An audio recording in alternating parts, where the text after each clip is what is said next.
Хей, здравейте, тук е Мистер Разумен.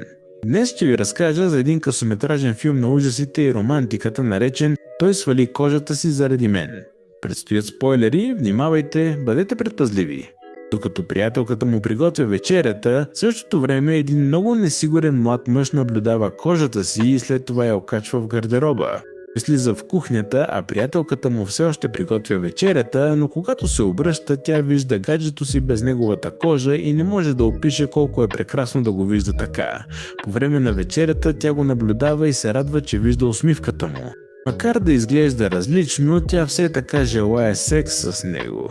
На сутринта той се буди, а тя вижда промените, вече чист и непрекъснато, но си струва, щом го вижда такъв. По-късно, докато гледат филм, поради липсата на кожа, той започва да изпитва голям студ, затова приятелката му е разбираща и усилва температурата, въпреки че на нея е много горещо.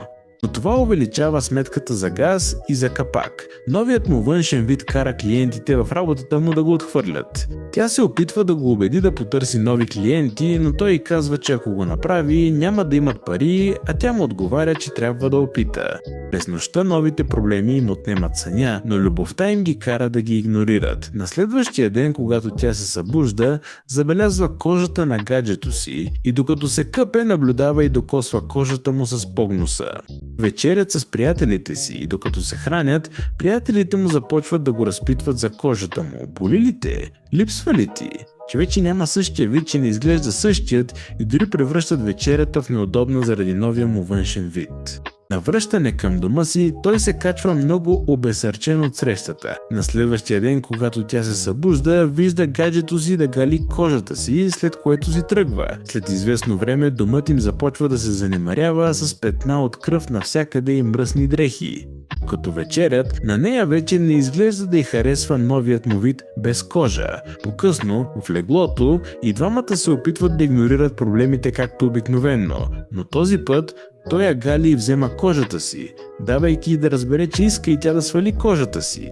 Целта на този късометражен филм не е напълно определена, но на пръв поглед е очевидно, че става въпрос за любовна история, в която жената се чувства неудобно от външния вид на партньора си и затова го моли да се съблече. Той, чувствайки се недостатъчен, решава да я свали, за да угоди на приятелката си.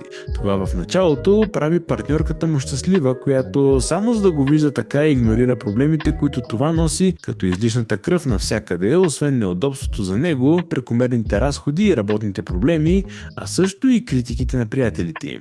Като решение на това, те понасят всичко заради една предполагаема любов. Въпреки това, ситуацията се променя, когато той я моли да свали кожата си, на което на нея не изглежда да й харесва идеята. Тя не беше готова да остави кожата си заради него, давайки ни да разберем, че повърхностността, егоизмът и презрението на жената към външния вид на партньора и предизвикаха несигурност у гаджето й. И чувствайки се недостатъчен за нея, той реши да й даде това, което тя искаше, игнорирайки неудобството, което изпитваше и несъответствията, които това би донесло в живота им, само за да я види щастлива. Замяна тя го накара да се почувства приет до такава степен, че да понася работните и социалните проблеми, от които той страдаше.